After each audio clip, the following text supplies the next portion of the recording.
हाँ बच्चों, आगे तीसरी हेडिंग देखते हैं, वास्तविक तथा आभासी गहराई। बच्चों बहुत इंपॉर्टेंट हेडिंग, ढंग से देख ले।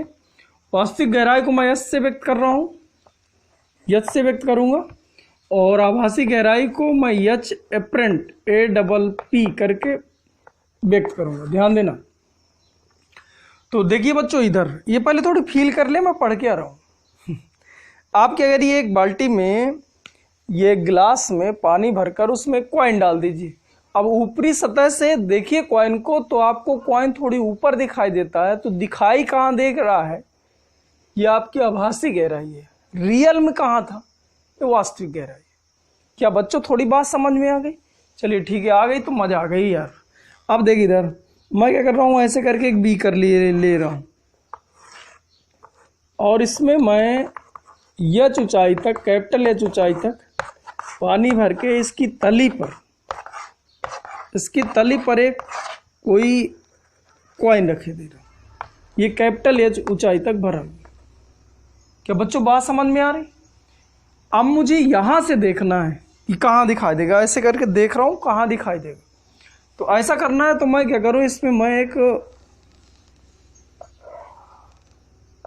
सीधी प्रकाश की किरण डाल दूं, सीधे सीधे निकल जाती।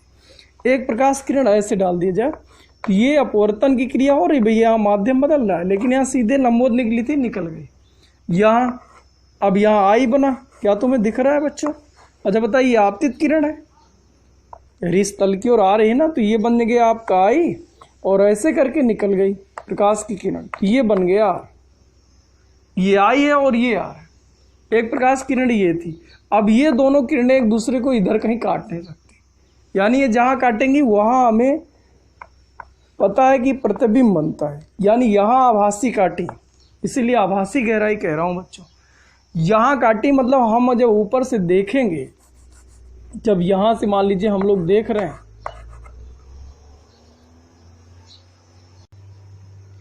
हाँ तो बच्चों देखा जाए फिलहाल तो यहाँ ऑब्जेक्ट है और यहाँ इसकी इमेज बनी। ये ऐसे करके हम लोगों ने देखा। तो बच्चों अगर देखा जाए तो ये आई था, ये कोण कितना था? आई। तो ये अगर आप लोग देखें तो ये कोण, एकांतर कोण, ये आई हो जाएगा, और ये पूरा आर है, तो ये पूरा इधर कोण आर बनेगा। दिख रहा है बच्चों? ये यहाँ से लेके डैश डैश करके, और ये जो मैं अभिलंब खिंचाऊँ इनके बीच आर बनेगा। अगर ये आर है तो ये कोण इधर आर आ जाएगा।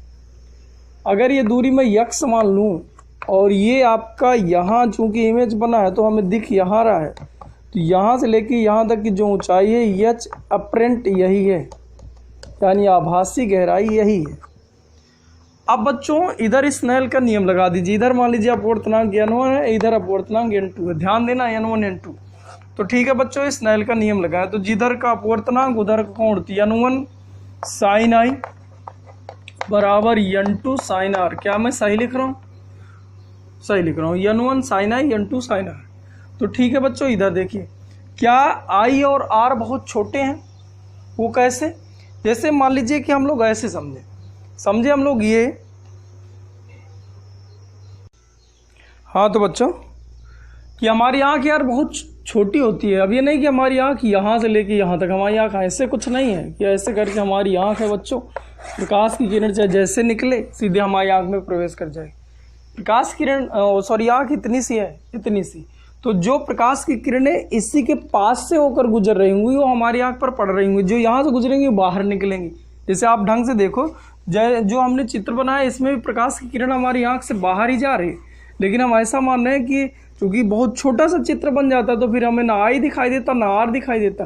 तो हम लोग ऐसा मान रहे हैं कि हमारी जो ये प्रकाश की किरण हमारी आँख पर जा रही है, यानी हम जूम करके इसको बना लिए, ये ऐसे करके।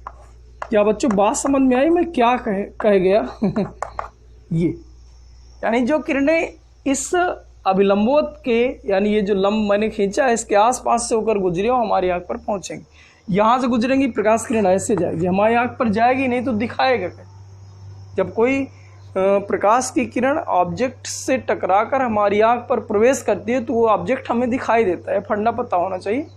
तो इसीलिए मैं ऐसा बोला हूँ कि कोण बहुत छोटे हैं, आई व आर बहुत छोटे होंगे, अतः मैं सीधे सीधा इसको लिख सकता हूँ n1 आई बराबर N2R।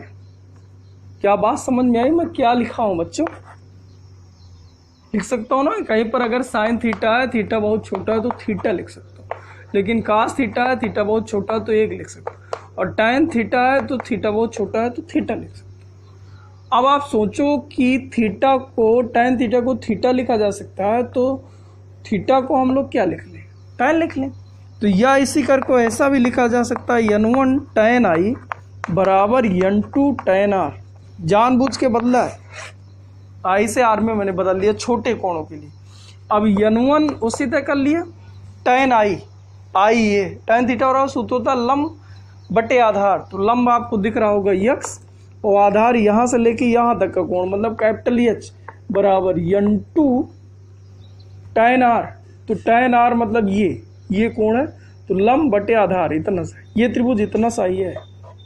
तो मैं लिख दूँ x बटे H अप्रेंट, तो x से x कट जाता और H अप्रेंट बराबर आ जाता,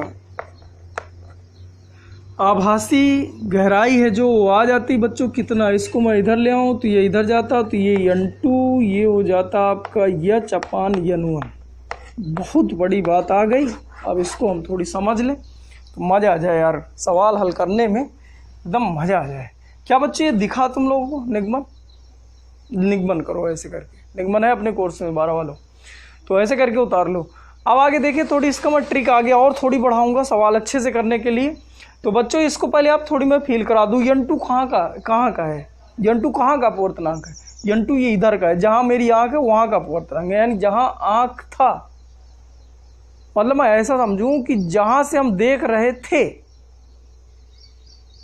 उसका अपवर्तनांक यहाँ रखना है। H तो ये जहाँ पानी भरा हुआ था, N1 जहाँ पानी भरा हुआ था वहाँ का अपवर्तनांक। मतलब इसको अगर मैं पूरा डिटेल से लिख लूँ तो इसको ट्रिक भी मैं कहूँगा, क्योंकि इसको बहुत शार्ट तरीके से यूज करूँगा हर एक जगह पर। H अप्रेंट बराबर मैं लिख सकता हूँ कि म्यू, N की जगह मैं N2 की जगह कितना लिख रहा हूँ म्यू भी अपवर्तनांक ही है। इधर मैं लिख लूँ H1 ऐसे लिख लूँ, जैसे कई सारे माध्यम होते, तो H1 upon N1 plus H2 upon N2 plus that जितने भी माध्यम हैं सभी के लिए सूत्र होगा। लेकिन इसमें जो आपको नोट करके लिखना है वो लिखना है म्यू क्या है? जहाँ से वस्तु को देखा जाए वहाँ का अपवर्तनांक, जहाँ से वस्तु को देखा जाए वहाँ का अपवर्तनांक है। बच्चों नोट करके लिख लो, चाहे जिस तरह के सवाल होंगे सब मैं इसी से हल करूँगा, आप एकदम दिमाग में रख लें और सवाल आपके बहुत सरल से हो जाएंगे, बहुत सरल से होंगे अगर आप मेरे साथ आप क्रम से पढ़ रहे हो तो। क्या है समझ में आ रहा है मैं क्या लिखा? म्यू वहाँ से वस्तु को जहाँ से वस्तु को देखा जाए वहाँ का अपवर्तनांक है। ठीक है, लिख लिया बच्चों, आगे देखें। बच्चों ये कोई अलग से मैंने सूत्र नहीं रखा हूँ, वहीं से निगमन करा के मैं उसको और थोड़ी व्यापक दे दिया हूँ। व्यापक ये H1 H2 ये क्या है? मैं बहुत सारे माध्यम ले लूँ, जैसे मैं इधर ऐसे करके करूँ कि एक मान लीजिए मछली को किसी जो है टैंक में डाली गई है, इधर पानी है। टैंक जब बनाया गया था तो कांच का बनाया था जो 2 सेंटीमीटर ऊंचाई तक का था, इसका अपवर्तनांक कुछ और है, पानी का अपवर्तनांक कुछ और है। और फिर मैं यहाँ से देख रहा हूँ, सवाल करेंगे फील आएगी, तो एक अपवर्तनांक तो वायु का हो गया, एक कांच का हो गया, एक जल का हो गया, तो कई सारे अपवर्तनांक हो गए, इसकी ऊंचाई कुछ और, इसकी ऊंचाई कुछ और, इसकी ऊंचाई कुछ और। तो H1 H2 यही चीजें हैं। अभी जो मैं निगमन कराया था वो केवल पानी का लिया था, तो केवल H माना था। जैसे कई सारे माध्यम हो जाए, तो जैसे अभी हम लोग का जो निगमन हुआ था इतना सा हुआ था, यहाँ पर आपका N2 था, N2 इंटू H1 अपान यानी H अपान N1 ये था। कई सारे हो तो हम उसको व्यापक रूप से लिख लिए। क्या समझ में आया? कुछ अलग नहीं वही है। चलिए बच्चों कुछ सवाल देखें, क्या बच्चों याद रहेगा? चलिए ठीक है, इसको मिटा नहीं रहा हूँ, थोड़ी सी एक बार एक आध सवाल फील करा दो। देखिए बच्चों ऐसे मान लीजिए कि मैं यहाँ पानी ले लूँ और मछली एक ले लीजिए, मछली जल की रानी है और इसको मैं क्या करूं 24 सेंटीमीटर नीचे मछली यहाँ कहीं एक मछली बना दी जाए। बच्चों हंसना नहीं।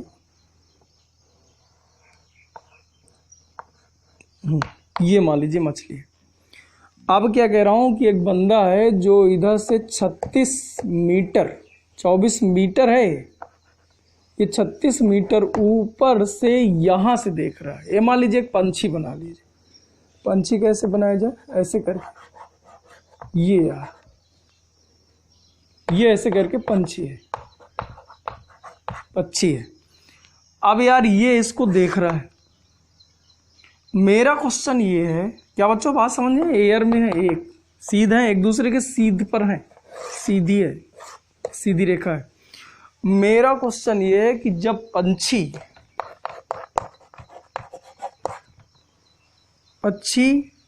को मछली कहाँ दिखाई देगी,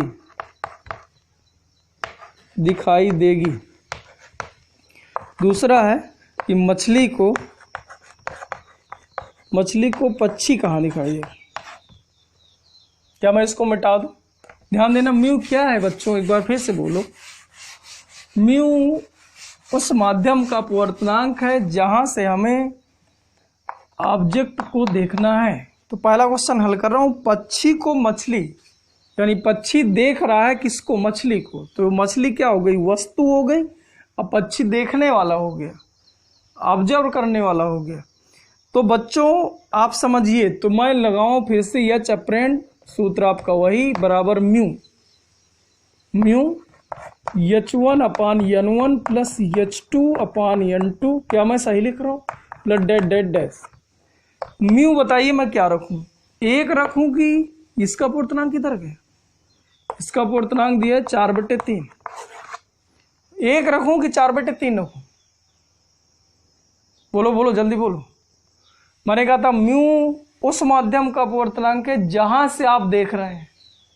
पक्षी देख रहा है, पक्षी मतलब देखने वाला हो गया, ये वस्तु हो गई। तो मतलब मुझे पक्षी को निकालना, पक्षी को मछली कहाँ दिखेगी, मतलब देख कौन रहा है, पक्षी। तो पक्षी के पास का पूर्णांक यानी पक्षी जहां, उसका पूर्णांक क्या है, 1।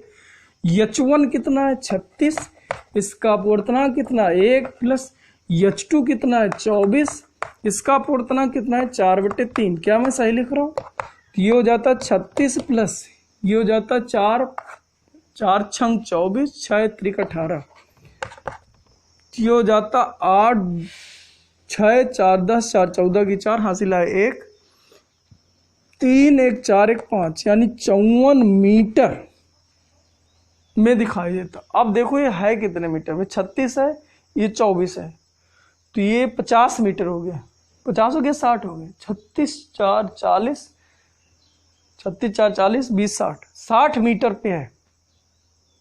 इनके बीच की दूरी, वास्तविक दूरी 60 मीटर है। लेकिन यहां से पक्षी को ये जो मछली है वो कितने पे दिख रही है, 54 मीटर पर। इसका मतलब जो है 6 मीटर ऊपर ये दिखाई दे रही है। लेकिन अब देखिए दूसरा इसका क्वेश्चन हल करें। मछली को अब देखने वाला कौन हो गया, अब मछली हो गई। अब मछली को पक्षी कहाँ दिखेगा, तो मतलब फिर से मैं एच अप्रेंट लगा दूं बराबर म्यू। अब बताइए म्यू कहाँ रखूं, अब देखिए ये देखने वाला हो गया, ये वस्तु हो गई, तो मैं इस बार म्यू रख दूं 4/3। H1 यानी 24/4/3 प्लस H2 यानी 36, इधर का पूर्णांक 1। बहुत सही, इसको लिख सकता हूँ कितना, इसको लिख सकता हूँ बेटा, ये लिखा है 18, ये लिखा है 36, तो ये हो गया 54 गुणे 4/3। तो 3 से इसको काट दूं तो 3 1 के 3, 3 1 के 3 और 3 8 24 गुणे 4, 18 चौक 72 मीटर पे दिखाई दे रही।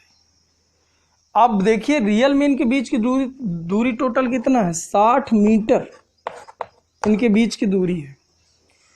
इसको लग रहा है कि 72 मीटर, मतलब इसको 12 मीटर ऊपर दिखाई दे रहा है, मतलब काफी दूर इसको लग रहा है कि मुझसे काफी दूर है। और इसको लग रहे, पक्षी को लग रहा है कि जो मछली है वो मैं पास में आ गई, कितने पे, रियल में 60 थी लेकिन 54 में दिख रहा है। तो क्या वो करते हैं कि मछली है उनको जो पक्षी होता है काफ़ी ऊपर दिखाई देता है, पक्षी को ऐसा लगता है कि मछली काफ़ी ऊपर है, मतलब मेरे समीप है। इसीलिए क्या होता है कि जो मछली पकड़ने वाले पक्षी होते हैं वो मछली को पकड़ भी लेते हैं। इसी मतलब क्या कहते हैं उसको, कंफ्यूज के कारण, कंफ्यूज रहते हैं दोनों। तो मछली ऐसे पकड़ी जाती है पक्षियों द्वारा फिलहाल ऐसे कंफ्यूजन होता है कि मछली जब नीचे से पक्षी को देखती है तो काफ़ी ऊपर दिखाई देता है, और जब पक्षी मछली को देखता है ऊपर से तो उसको काफ़ी समीप दिखाई देती है। क्या बच्चों बात समझ में? हाँ बच्चों, कुछ सवाल और देखें। देखिए बच्चों, सवाल देखते जाइए तुरंत तुरंत। मैं कुछ ऐसे कर दूँ, मान लीजिए ये मान लीजिए इधर मैं यन बराबर, इधर एयर है, यन बराबर 1 है, यहाँ यन बराबर 1 है, यहाँ यन बराबर 1 है, और जो बंदा है वो भी यन बराबर 1। यहाँ एक बंदा है जो ऐसे करके किसी इसके बीच की दूरी 10 मीटर ले लो, 10 मीटर, ये 5 मीटर, ये 10 मीटर, ये 5 मीटर, ये 10 मीटर, 5 मीटर, 10 मीटर। यहाँ एक वस्तु है, यहाँ से देखना है, ये देख रहा है, बताइए इसको कहाँ दिखाई देगी रियल में? यहाँ से यहाँ तक की दूरी कितनी? ये 10, 15, 25, 35, 45, 50, 65 मीटर है। फिर सही लिख रहा हूँ, 10, 20, 30, 40, 50, 5, 65, ठीक तो है, 65 मीटर दूर है। अब इसको दिखेगी कहाँ? तो बस बेटा सूत्र लगाना चालू कर दो, एच अप्रेंट बराबर म्यू। कहाँ से देख रहे हो बेटा? यहाँ से। तो एक एच 10/1 प्लस 5, अरे इनका पूर्णांक नहीं दिया, सही ठीक है, इसका पूर्णांक सबका 1.5 है, 1.5 न कर लो, 2 कर लो, सबका पूर्णांक 2। हल करो तुरंत। बच्चों अपने से कर रहे क्या? करो, ठीक है, वीडियो रोक लो, मैं कर रहा हूँ। यहाँ 2 प्लस 10/1 प्लस, यहाँ हो जाता 5/2 प्लस 10/1 प्लस 5/2 प्लस 10/1। कितनी एंट्री हैं? 1 2 3 4 5 6 7, 1 2 3 4 5 6 7, सब एंट्री तो हो गई। देखिए लिखा है 10 प्लस ये कितना लिखा है, 2.5 plus 10 plus 2.5 plus 10 plus 2.5 plus 10, बहुत सही। ये लिखा 10 20 30 40 तो पूरा हो गया। ये 2.5 5 और 5 और ये 5 6 7 7.5, ये हो गया कितना, 47.5 मीटर दूर दिखाई देगा। सबके सब मीटर में है, अगर कहीं गलती से लिख गया हूँ सब मीटर में, तो 47.5 मीटर दूर दिखाई देगा, जबकि है कितना, 65। क्या बच्चों बात समझ में है? ऐसे करके सवाल जितने भी पूछे, कैसे पूछे, हल करते रहो। जैसे और कुछ सवाल देखें। हाँ बच्चों, कुछ सवाल और देखें। ऐसे करके मान लीजिए, देख लें, मान लीजिए हम लोग यहाँ से देख रहे हैं, ध्यान देना, इसका पूर्णांक 2 कर लूँ, इसका पूर्णांक 1.5 कर लूँ, इसका पूर्णांक 1 कर लूँ। ये बीच की दूरी मैं मान लूँ 20 मीटर, ये दूरी 10 मीटर, ये दूरी 20 मीटर। बच्चों चालू हो जाओ। रियल में 20 20 40 10 50, यहाँ कहीं ऑब्जेक्ट है। अब वहाँ से देखा जाए ऑब्जेक्ट कहाँ दिखाई दे। चलो जाओ। तो मैं क्या करता है, एच अप्रेंट, प्रैक्टिस आ करना, प्योर प्रैक्टिस। बराबर कहाँ से देख रहे हो बेटा, वो म्यू, उसको म्यू मान लो। तो कहाँ से देख रहे हो तुम? यहाँ से। तो ये म्यू की जगह मैं 2 रख लूँ, प्योर सब रखते चले जाना। एच यानी 20/2 प्लस 10/1.5 प्लस 20/1, बस बात खत्म बात। क्या आप रखना सीख गए? मैंने कहा था यहाँ म्यू एक अपवर्तनांक ही है, लेकिन जहाँ से आप देख रहे हो उस माध्यम का अपवर्तनांक अलग उठा के रख दो। फिर जितने यच है उनका यच/n, उसका जिसका यच उसका n, जिसका यच उसका n रखते चले जाओ। जितने भी हैं सब जोड़ डालो। क्या ये लिखा है 10? ये 10 लिखा है। ये कितना लिखा है भाई? ये लिखा है 100/15, 5 से काट लो तो 20/3। ये लिखा है 20/3 प्लस 20, और इसमें मैं कर दूँ 2 का गुणा। तो देख बच्चों ये क्या लिखा है, ढंग से देख यार, गुणा भाग करो खुद से। 2 आंसर। क्या बच्चों बात समझ में? और देखो एक आध क्वेश्चन, ये आंसर हुआ, जोड़ घटा लेना। आगे देखते हैं बच्चों। मैं क्या कर रहा हूँ, एक अच्छा सा क्वेश्चन ले रहा हूँ। मैं इस बार क्या किया हूँ कि जो नीचे वाली सतह है इसमें मैं एक समतल दर्पण लगा लिया। समतल दर्पण बच्चों ढंग से देखो, समतल दर्पण क्या कर लूँ, समतल दर्पण यहाँ से 10 सेंटीमीटर ऊंचाई पर 10 सेंटीमीटर ऊंचाई पर एक मछली रख दी जाए। मछली जल की लानी है, ये मछली है, पानी भर दिया जाए ये 10 सेंटीमीटर की ऊंचाई पर ये, और यहाँ से लगभग मैं ले लूँ 24 सेंटीमीटर की ऊंचाई तक पानी भरा हुआ है। कहाँ से? मछली से। अब एक बंदा है यहाँ से देख रहा है, देख लो आप भी, ये पहले तो आप बताइए इस बंदे को कितने प्रतिबिंब दिखाई देंगे। एक तो ये सीधा देख रहा होगा, मछली कुछ ऊंचाई पे दिखाई दे रही होगी। एक चूंकि नीचे आपने दर्पण भी समतल दर्पण लगा के रखा, तो समतल दर्पण में भी उसका प्रतिबिंब, तो 2 प्रतिबिंब इसको बनते हुए दिखाई दे रहे हैं। दोनों प्रतिबिंबों के बीच की दूरी क्या है ये निकालना है। क्वेश्चन समझ में आए? इस बंदे को कितने प्रतिबिंब दिखे? एक तो सीधे मछली है तो उस कुछ ऊंचाई पे दिखाई दे रही, वो हो गया एक प्रतिबिंब। दूसरा नीचे समतल दर्पण लगा है तो एक ऑब्जेक्ट मछली ऊपर रखी है तो उस समतल दर्पण में उतनी दूर उसका एक प्रतिबिंब बनना होगा। तो दोनों प्रतिबिंबों के बीच की दूरी क्या है? Question mark. तो चलिए बच्चों चालू जाओ, इसका अपवर्तनांक दे दूं, इसका अपवर्तनांक दे दिया जाए जल का 4/3। अब बच्चों चालू जाओ, ठीक है, वीडियो रोक लीजिए, आप हल करो, मैं हल कर रहा हूँ। चलिए तो पहले आप हम ये देखें कि इसको वस्तु दिखाई कहाँ देगी, कितनी ऊंचाई पर। तो एच अपरेंट बराबर म्यू बताओ ये कहाँ से देख रहा है? एयर से या देख रहा है? अब पानी के अंदर नहीं अपनी आंख डाले हुए, एयर से देख रहा है। तो एक यहाँ यच कितना 24/n 4/3 ये या देख रहे बच्चों, ये ऊंचाई हुई, बस इसी को देखना, ये देखने वाला और ये वस्तु है, बस ये अच्छा है, बाकी ये नहीं रखना। चलिए तो इसको मैं लिख सकता हूँ 24/4 × 3, तो 3 4 5 20 4 6 24 6 3 18 सेंटीमीटर पे दिखाई देगा। अब इसको 18 सेंटीमीटर मतलब यहाँ से यहाँ तक की आँख से और प्रतिबिंब के बीच की दूरी 18 सेंटीमीटर। बात समझिएगा बच्चों, यहाँ कहीं दिखा एक इसका प्रतिबिंब बना। तो प्रतिबिंब आप सोचो या आभासी प्रतिबिंब बनता तो समतल दर्पण में जितनी दूर वस्तु होती है उतनी दूर उसका प्रतिबिंब बनता है। तो 10 सेंटीमीटर की ऊंचाई पर है तो 10 सेंटीमीटर पे एक प्रतिबिंब मछली का बन गया होता। क्या बच्चों बात समझ में आ रही? यहाँ कहीं 10 सेंटीमीटर की समतल दर्पण के अंदर ऐसे बन गया होता। अब अगर इसको इस प्रतिबिंब को देखना है, क्योंकि ये प्रतिबिंब इस आंख के लिए एक वस्तु है, क्योंकि इसके सामने यहाँ से भी प्रकाश किरण इससे भी पहुँच रही है। तो अगर हम लोग प्रतिबिंब के लिए देखें, प्रतिबिंब के कारण अगर हम लोग देखें बच्चों, तो एच अपरेंट जो आया कितना हो जाता? म्यू यहाँ से इसको देखना तो 1 से यच अब कितना ले लूँ बेटा? आप तो समझो ये 24 ये हुआ और 10 ये हुआ और 10 ये हुआ, तो कितना हो गया? 24 10 34 10 44 24 10 34 10 44 हाँ 44/4/3 बराबर मैं लिख सकता हूँ 33 सेंटीमीटर। कितना? 33 सेंटीमीटर। मतलब यहाँ से उसको 33 सेंटीमीटर पर दूसरा प्रतिबिंब दिखाई देगा। तो इन दोनों के बीच की दूरी, तो बीच की दूरी अगर मैं पूछा हूँ बीच की दूरी, तो मैं घटा दूँ कितना?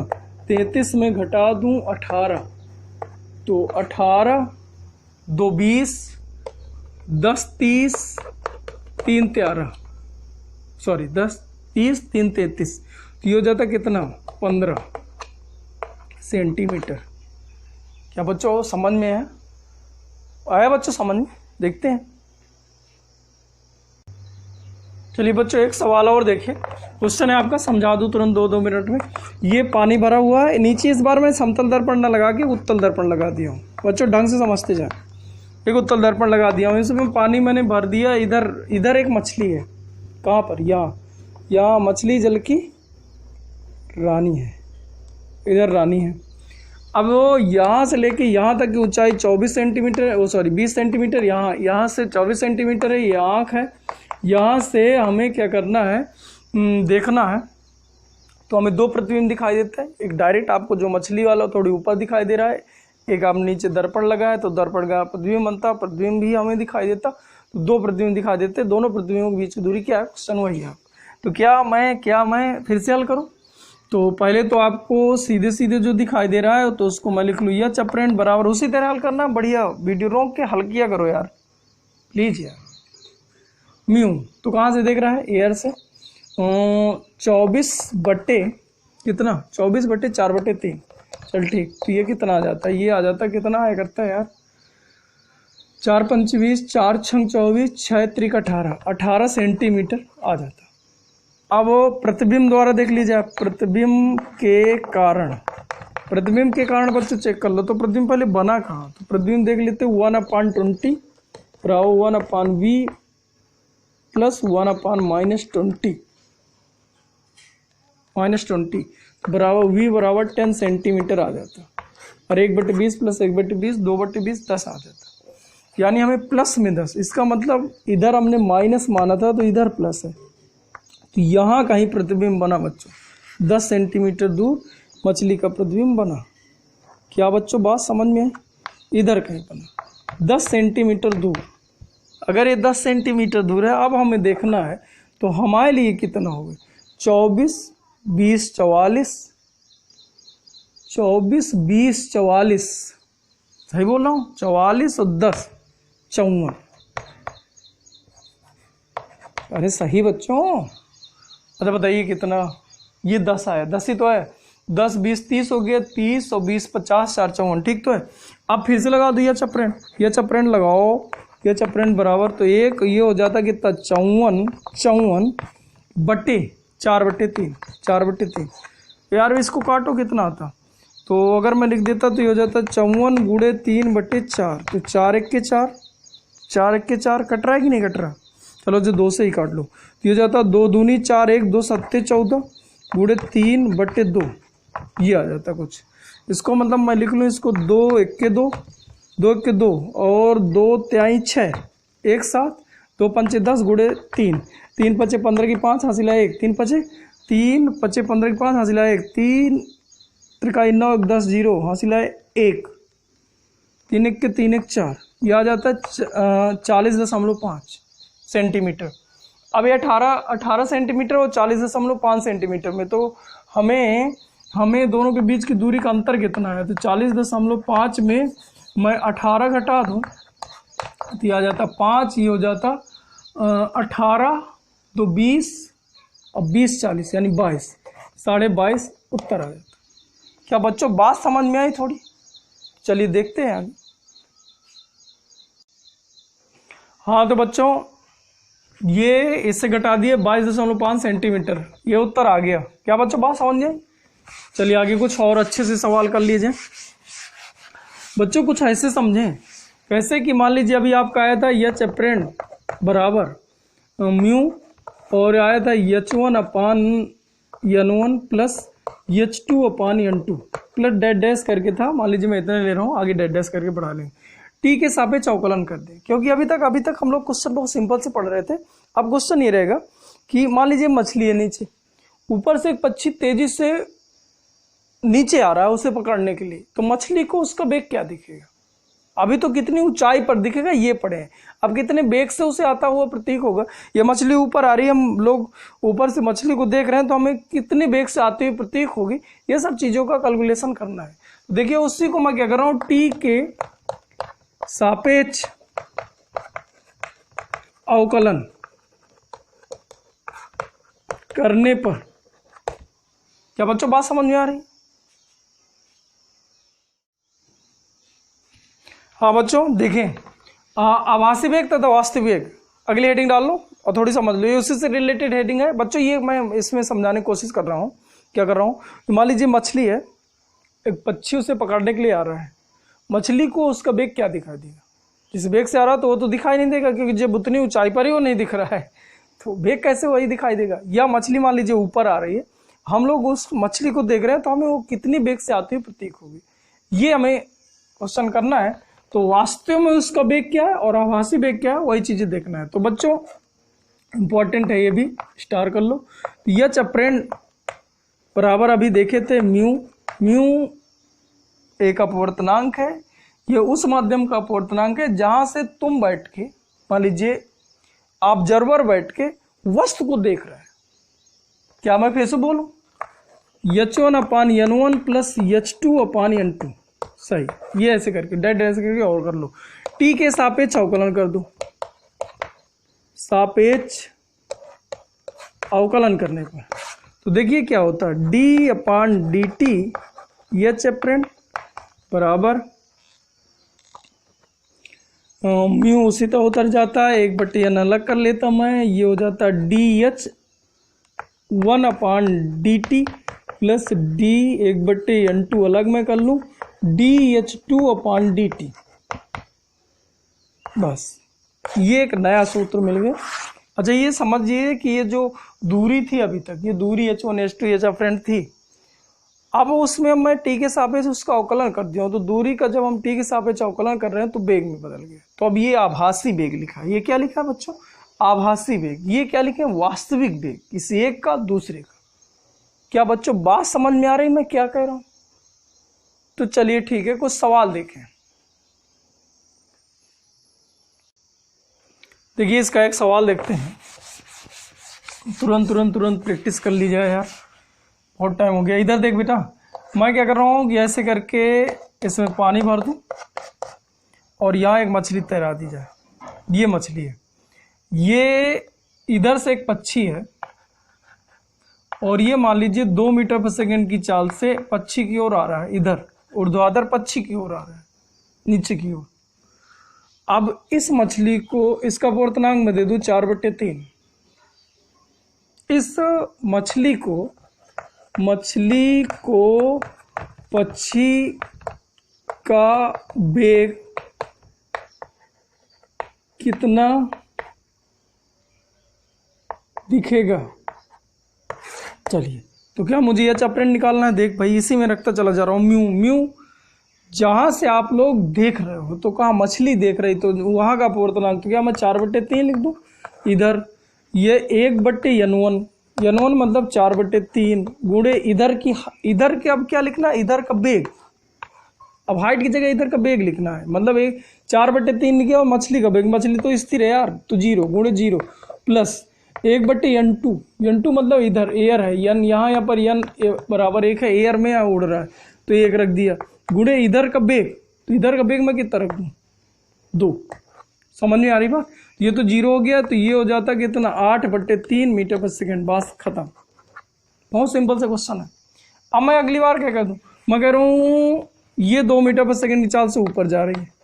अब पंछी को क्या दिखेगा, तो बस अब तुम्हें कहाँ से पंछी को देखना है, तो यार यहाँ बदल गए यार। अब किसको देखना है, पक्षी को देखना है कि ये कितने वेग से ऊपर आ रही। तो अब कहाँ से देख रहे हो, एयर से, तो यहाँ 1 हो जाता, यहाँ 1/N1, 1/N1 मतलब 1/1 गुणे इसका वेग, पक्षी का वेग 0 है, प्लस 1/N2, N2 मतलब दूसरा माध्यम जो था, दूसरा माध्यम था 1/4/3 हो जाता, गुणे इसका वेग कितना है, 2। इसको मैं लिख सकता हूँ कितना, ये उधर जाता 6/4 मीटर पर सेकेंड। खत्म बात। क्या बच्चों बात समझ में आ रही? बहुत सिंपल से क्वेश्चन है, दोनों को गति करा दो, एक दूसरे के अपोजिट, एक को प्लस ले लो, एक को माइनस रखो, उठा के रख दो, उत्तर आते रहेंगे। क्या बच्चों बात समझ में आ रही? बच्चों एक क्वेश्चन और देख लो, मैं क्वेश्चन लिख दिया हूं, पानी की सतह की ओर ऊर्ध्वाधर, पानी ये ऐसे अगर पानी भरा है, यहाँ एक मछली है, ये सतह की ओर ऊर्ध्वाधर इधर की ऊपर की ओर आती है एक मछली जिसका वेग 3 मीटर पर सेकंड है, इसका वेग 3 मीटर पर सेकंड है, को एक चिड़िया ऊर्ध्वाधर नीचे की ओर 9 मीटर पर सेकंड आती हुई प्रतीक हो रही है, इधर की ओर 9 मीटर प्रति सेकंड के वेग से आते हुए प्रतीक हो रही है। चिड़िया का वास्तविक वेग क्या है? ये आभासी वेग है, आभासी वेग आए बच्चों ये दिया है, इसका वास्तविक वेग चाहिए, तो आप सूत्र लगा दो। सूत्र क्या होता है, एच अपरेंट d/dt बराबर mu 1/N1 dh1/dt plus 1/n2 dh2/dt। लगा दो बच्चों, उत्तर आ जाएगा। इसका वेग कितना 9 बराबर म्यू, कहाँ से देख रहे हैं? अच्छा कौन देख रहे हैं? इसका पूर्णांक तो अभी मैं दिया नहीं। इसका पूर्णांक बच्चों चित्र में दिया था 4/3। तो कौन देख रही भाई? एक मछली जिसका वेग इतना को, यानी मछली को वेग दिख रहा है, मतलब ये देख रही वो तो देख यहाँ से देख रही है, मतलब मैं इधर पे क्या कर दूँ 4/3 1/n1 1/4/3 गुणे dh/dt, तो dh/dt में रख दूँ 3 प्लस इधर पे कर दूँ 1h2 n2 तो 1 रख दूँ और गुणे dh2/dt, बस यही मुझे चाहिए dh2/dt जो चिड़िया का वास्तविक वेग है। अब देखो मैं क्या करूँ, इसको यार इधर ले आओ तो ये हो जाता 9 × 27 27/4 माइनस ये कितना हो जाता 9, ये ऊपर गया होता तो 9/4 बराबर dh2/dt। हला कर रहा हूँ बच्चों, तो 27 से 9 चले जाते तो कितना बचता, ये बच जाता dh2/dt बराबर 27 - 9/4 27 - 9/4 घटा लो बेटा, ये कितना बचता 9 × 10 तो कुल मिला के बच जाता कितना 18/4। तो इसको मैं लिख दूँ तो 4 चौक 16 2 18 4 5 20 यानी 4.5 मीटर पर सेकेंड की चाल से आते हुए प्रतीक होते। बच्चों ये क्वेश्चन ऐसे हल किए जाते हैं। क्या बच्चों बात समझ में? चलिए ठीक है, आज हम लोग यहीं तक पढ़ रहे हैं।